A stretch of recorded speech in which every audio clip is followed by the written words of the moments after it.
All right. Good afternoon. Thank you for joining us, Microsoft Inspire, and thank you for joining the digital transformation with the managed services provider ecosystem. I'm Aziz Ben Malik, managing the managed services provider worldwide for Microsoft. And managed services, by the way, is the fastest growing line from a cloud and IT spend in this space. Managed services is all about how to help customers grow from cloud assessment in their journey in the cloud into automation, DevOps, and PaaS services. And I think as we started engaging with lots of you, and many of you are really, some of you are born in the cloud and driving this line of business, and others are really moving into managed services in a big way and where the IT spend is happening. Just to give you a sense and through a small demo and sample from what's possible with managed services, I would like to invite Ben Kovor. He's CTO in the managed services team in Microsoft, and I would like to share with you a quick demo around a small scenario in this sense. Yes. Yeah. Aziz. So I'm just going to switch over. Just log in a minute.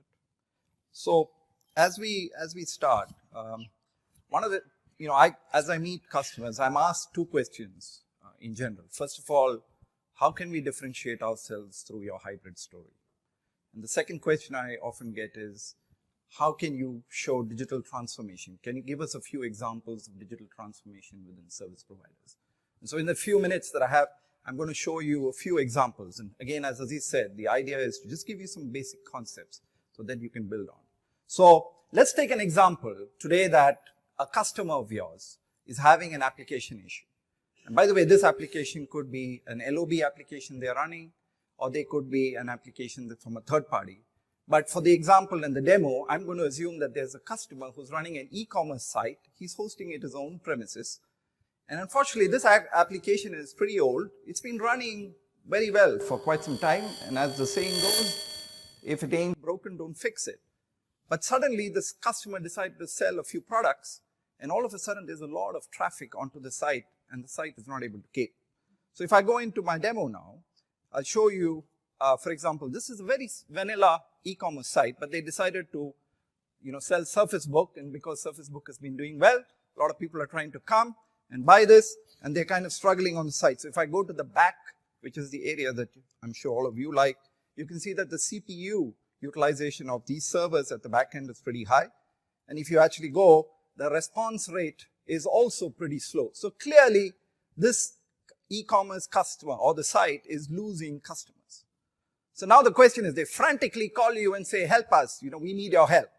And logically, when you look at it, this is a clear target for a cloud migration.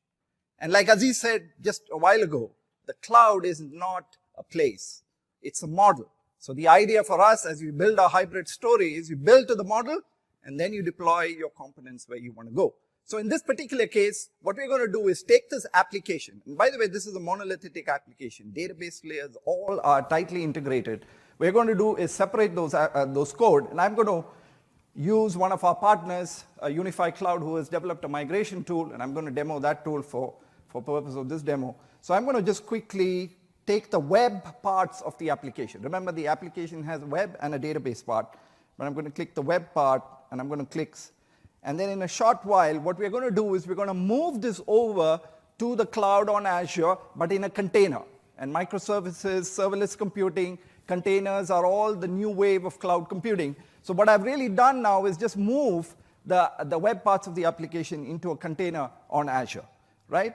And because I moved it to Azure, I can suddenly manage the entire site through the Azure portal itself. I can see the performance statistics. For example, I can see the IP address where the application is hosted. And all of a sudden, I have those basic benefits done. But now you want some performance benefits. And so one of the things that we looked at the application very carefully is this application is using a homegrown identity system. And obviously, a homegrown identity system is a high-risk application because today, with all the security and hacking, you have issues. So what we are going to do is we are going to integrate this homegrown application with the Cloud Active Directory or Azure Identity Service. So in a few steps, what I'm going to do now is to show you the login screen of Azure Active Directory. And in a few clicks that I'm typing in here, I'm going to move the existing directory, which is on the left side, to the directory onto Azure. And then once I complete this click, basically what I've done is I've integrated the local identity system with the Azure Cloud Identity System. And now they are synchronizing, so every time something is added here, this gets added as well. Now, the beauty is you can get rid of your old identity system because the new identity system from Azure gives you multi-factor authentication and those benefits and obviously the latest encryption technologies. So you can see that those directories are synced. And the last part of the performance part is I'm also, because we did some re-architecting, we give them a nice dashboard so they know exactly how many customers are coming, what they're doing, what is the traffic on the site, and so on. So a few basic steps, just using the power of the cloud model, we've been able to give some performance benefits to it. But then, cloud, there's one element of cloud that I haven't showed. The containers are fine, the Active Directory is fine, but the main part is elasticity. You want the site to scale up and down as it goes. So what we're going to do now is just going to show you that at this point of time, when I migrated the web application, I'm using a single VM. So if I go here, you'll see that the performance of the site hasn't really improved, very, very marginally. And so what I'm going to do now is I'm going to add and set a set of parameters for this site to operate. And let's say the customer says I can afford 3 VMs. I'm going to set it to 3 VMs. And then the site will reconfigure itself, balance it across, and get the elasticity that you need. Okay? So really a few simple basic steps to get performance enhancement. But remember, I also talked about the database layer. It was a monolithic application. The database layer was low. But in this case, the database application is actually sitting locally. So while we migrated the front end on the containers, we have the database running locally. And a good example of sovereign cloud that we talked earlier about is how you can run these applications across with the same concept model. But for the purpose of this demo, I'm going to quickly migrate the database as well onto Azure. And you can see that as it moves along. And then when I create the new database, and then move the application to the cloud as well. Okay? So the performance aspect. So the last part of the demo, the question that you asked, what is digital transformation for service providers? So, concepts like machine learning are fast picking up and becoming a very reality mainstream. You see a lot of demos. So what I'm going to do is this site has been running for a while.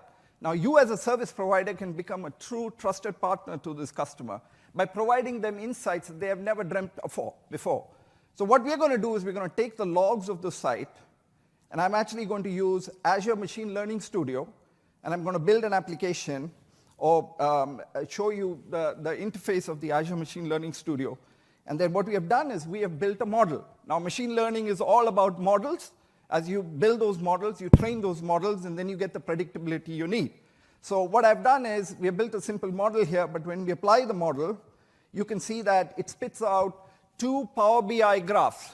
Okay? The first one, which tells the customer the potential forecast onto their site. So if I go here, you can see that up to 2017, the shipments were okay. 2018, because the model says you're going to release some new devices, some new phones, the spike comes. In 2019, it comes down again. So you can do better stock management and inventory management. But it also gives you another insight of how many customers are actually coming and completing transactions. So as you can see, the reds were pretty high before because of performance issues and others. But now, because you have done better marketing in order, the performance has increased. So as you can see with this demo, I've given you a few examples of digital transformation and hybrid. And I really want to conclude my demo with 3 things. First, to reiterate what Aziz said, the cloud is a model, not a place. The second is the power of hybrid is to distribute that model across the various components and seamlessly move it. And with Azure Stack, that's the promise that we bring to you as customers. And so sovereign cloud scenarios, identity service scenarios, balancing APEX and CAPEX of your customers are good examples of how you can leverage your hybrid model. And the last part is we are just beginning to unlock the potential of machine learning and digital transformation, IoT, and scenarios like this within your organization. But think about scenarios like using machine learning to spot billing errors, finding which equipment in your data center could potentially break down. These are fantastic examples of digital transformation that we should start building on. So with that, I hope you gave a good idea of this, and I'm happy to discuss with you after the session. Thank you.